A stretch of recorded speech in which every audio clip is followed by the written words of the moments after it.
Dunbar, everybody. Let's give it up for Rachel.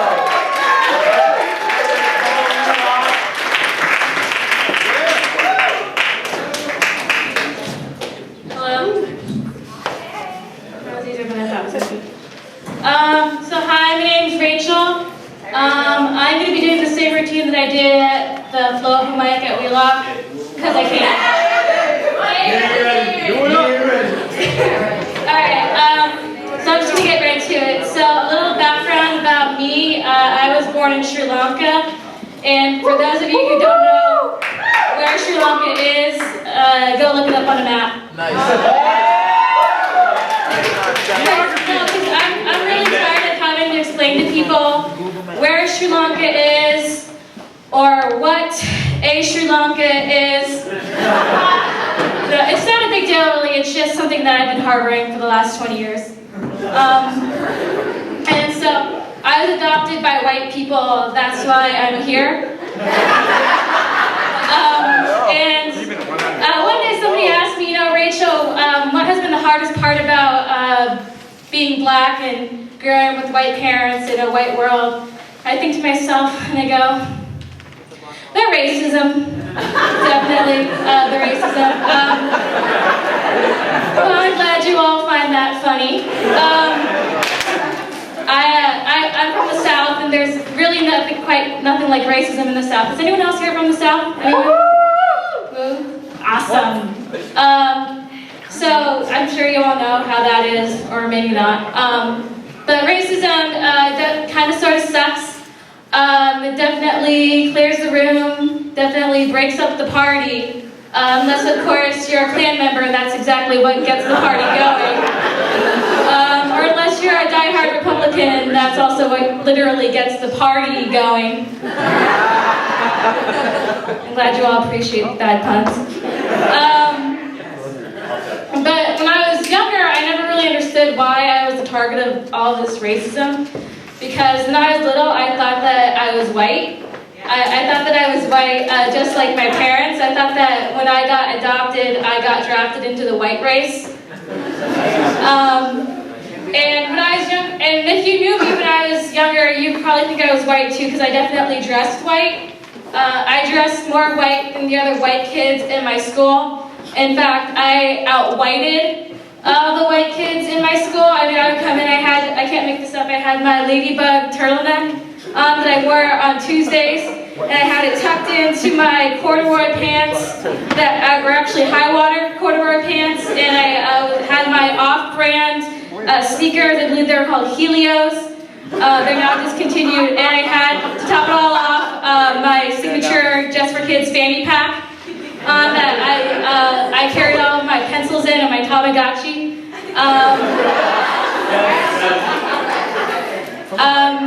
So I think we pretty much established me white.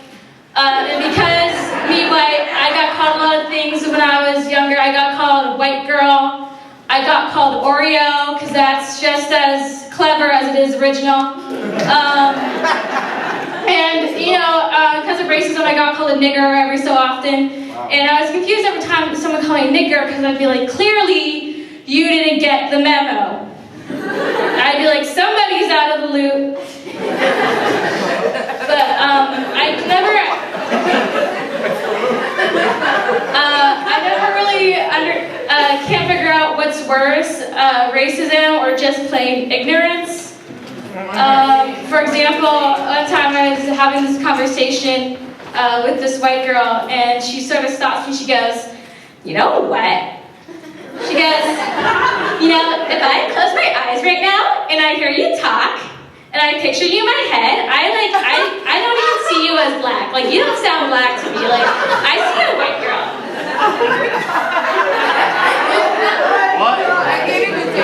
And I'm like, okay, that's lovely. But you should know that when I keep my eyes open, like a normal human being, I see a dumbass.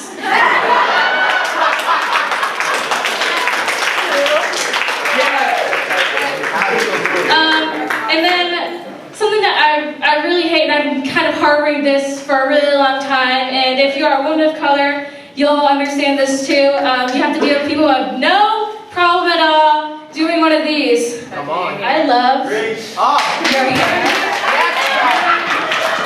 So, like, pretty. Can I touch it? Is this your real hair? And it's not enough that they start touching it, they gotta run their fingers all up through it. They start doing like some rhythmic gymnastic shit, they start like spelling out their name. And the worst part about that is, besides being fondled, is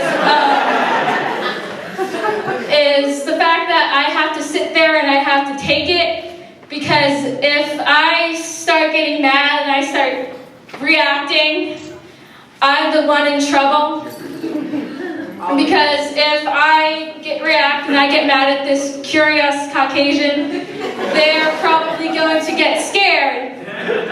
And nothing's more scarier than a scared white person, because when white people, because I don't want them to call 911, because that's what white people do when they get scared. They call 911. I think that 911 should be renamed the White People Are Scared Hotline.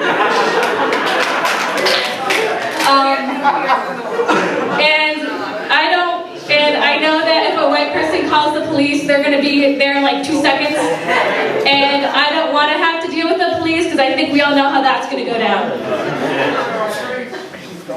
I'm going to let that one settle a little bit for some of our slower friends. And then one of my number one pet peeves, things that people say, this like really aggravates me, is when people say things like, not to sound racist, but... Because you know that the next words that are going to come out of their mouth are going to be the most racist thing anyone has ever heard in the history of saying things.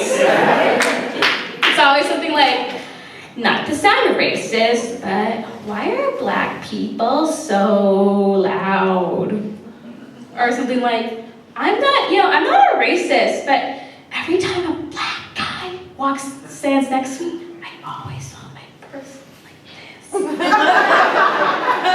Or, guys, don't get me wrong, I spent like a week in Ghana. But I really hate niggers.